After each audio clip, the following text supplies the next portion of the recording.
portés au troupeau par ceux qui y sont préposés, les bergers. Dans une terminologie qui leur est propre, dans leur langue de cœur, l'hébreu pour Jérémie et Pierre utilise le grec, tous abordent la préoccupation du berger. Jérémie axe son intervention sur le constat d'échec d'un certain genre de pastorat et les reproches qui sont faits à ces pasteurs d'une part et de l'autre, les dispositions que prend le souverain berger en faveur du reste de son troupeau. Pierre, quant à lui, adresse une exhortation aux anciens, qui sont aussi des bergers, quant à la bonne manière de prendre soin du troupeau de Dieu, de leurs propos. L'un et l'autre des textes, nous dégageons un triple mouvement qui constitue l'articulation de notre message autour de la question suivante. Quel pasteur pour quelle église? Nous allons aborder cette thématique tour à tour en évoquant les reproches faits aux bergers infidèles, de l'intervention divine, 3, pour que le troupeau soit bien encadré.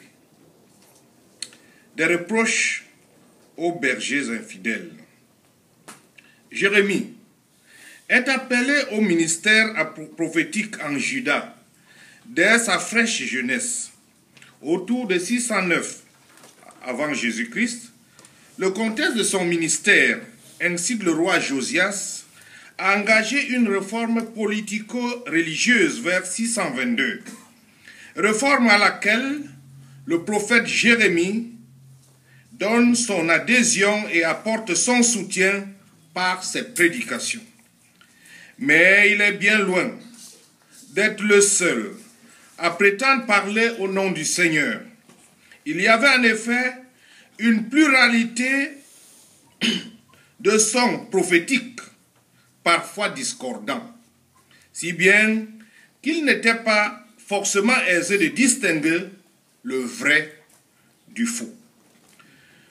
Vous vous souvenez certainement des emprisonnements et des menaces de mort essuyées par Jérémie pour le motif osé de dire la vérité, tout, de dire ce qu'il a entendu dans les salles d'audience de Dieu, puisque le prophète dit ce que Dieu dit, et qu'il était contraire, ce qu'il disait était contraire à ce que les uns et les autres aimaient entendre. Dans le texte que nous avons lu ensemble, il s'agit de l'une de ces paroles crues, adressées ici au pasteur. Par définition, le pasteur est rattaché à un ou à des troupeaux qu'il conduit, nourrit et protège. Il ne se définit que par rapport à son ou à ses troupeaux. Mais par Jérémie, Dieu fait le constat suivant. Les pasteurs, les bergers, ont abandonné le troupeau à la dispersion et à la merci de toutes sortes de prédateurs. D'où l'indignation de Dieu. Et le terme « ouf », traduit ici par « malheur », peut aussi être rendu par « hélas » ou par « malheureusement ». Il s'agit donc ici d'une déception, d'un regret éprouvé et exprimé par Dieu au sujet de ceux qui étaient supposés prendre soin du troupeau. Il leur est reproché d'avoir dispersé et chassé les brebis sans en prendre soin. Il ne s'agit pas simplement d'une attitude passive et démissionnaire qui consisterait à laisser chaque brebis se débrouiller comme elle peut, au point où certaines tomberaient dans la gueule du loup, comme par accident. Cette attitude en elle-même est déjà assez grave de la part d'un berger. Il est question, frères et sœurs, ici, En plus de cette passivité coupable, d'un comportement actif et mercenaire qui détruit le troupeau et le pousse volontairement dans le précipice. Les bergers du texte n'ont pas simplement laissé le troupeau s'égarer. Ils l'ont volontairement et activement dispersé, exposé à toutes sortes d'influences néfastes, étant eux-mêmes acquis à ces influences ou préoccupés par des considérations égoïstes, mercantilistes. Quel pasteur ou quelle église? Comme il convient de le relever, frères et sœurs, Jérémie ne s'érige pas en un recteur moral, mais joue le rôle d'éveilleur de conscience. C'est en ce sens qu'il ne faut pas seulement entendre par pasteur ici l'homme ou la femme à la longue robe noire comme je la porte là, consacrée par l'Église. Il faut y voir tout détenteur d'une parcelle d'autorité dans l'Église, dont tous les responsables à différents niveaux, les responsables d'associations, comme les jeunes, les femmes, les diacres, les anciens, tous les niveaux de la hiérarchie ecclésiastique, les anciens, bien sûr, et les pasteurs en robe. C'est aussi en ce sens qu'ailleurs, le prophète Ézéchiel dit que non seulement les dirigeants se sont nourris du peuple, au lieu de le nourrir, et au sein même de ce dernier, les brebis grasses et vigoureuses ont soumis les chétives à les malades, à la maladie et à la maltraitance. Ézéchiel 22. Et l'on semble y voir une illustration de la situation de notre Église et nos missions. Surtout en cette ère de mission, je voudrais dire, où parfois, pour des questions de leadership ou des retombées économiques, l'on assiste à un fractionnement intéressé des communautés déjà fragiles. D'où la nécessité d'une intervention divine. L'intervention divine.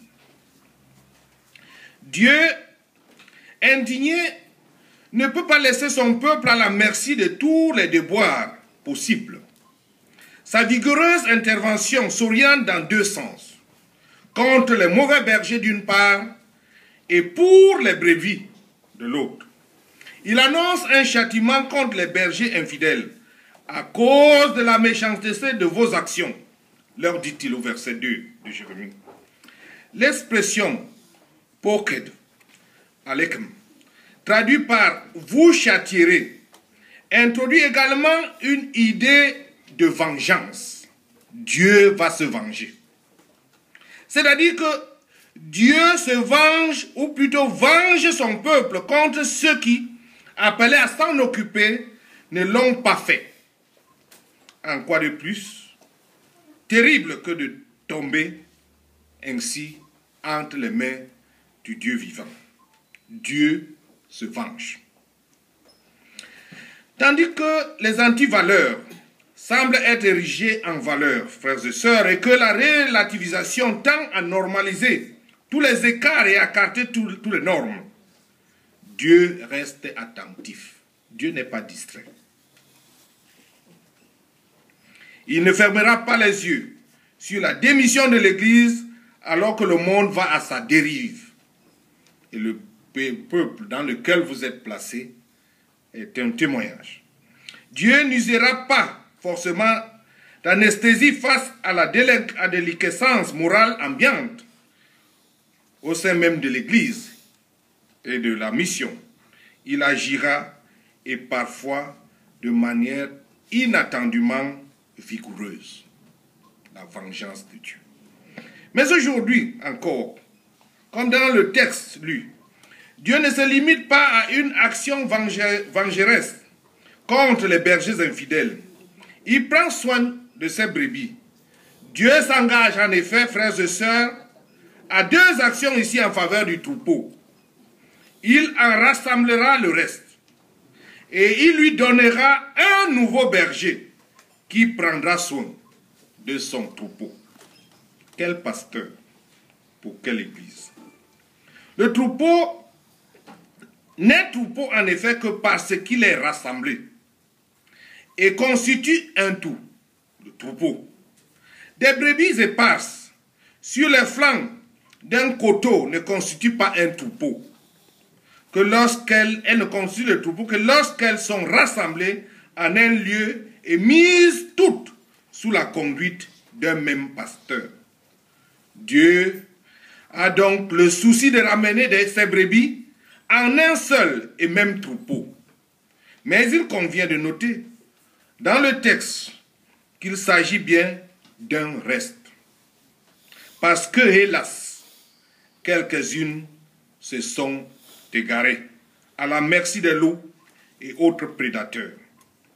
Il importe alors, frères et sœurs, pour chacune de ces brebis, de se battre pour demeurer dans le troupeau et faire partie de cet heureux reste qui, de nouveau, seront sous un pasteur selon le cœur de Dieu.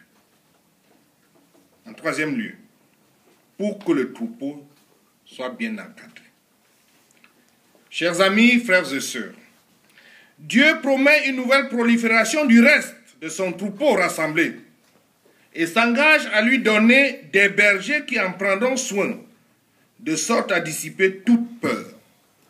Et comme pour répondre en écho à cette prophétie de Jérémie, l'apôtre Pierre exhorte ceux qui ont le privilège de se voir confier une parcelle de responsabilité dans l'Église à bien assumer cette responsabilité.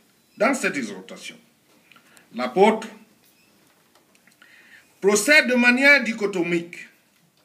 Chaque fois, il énonce une mauvaise manière potentielle de prendre soin du troupeau, qu'il énonce la bonne attitude que doivent adopter les bergers. Paissez le troupeau de Dieu qui est sous votre garde.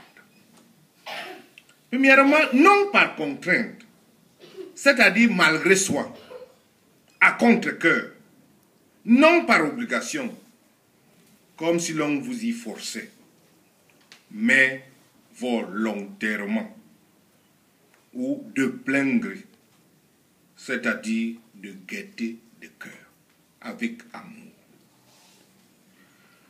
Lorsque l'accomplissement d'une tâche est accompagné d'aigreur et de résignation ou de frustration, le résultat s'en fait nécessairement ressentir.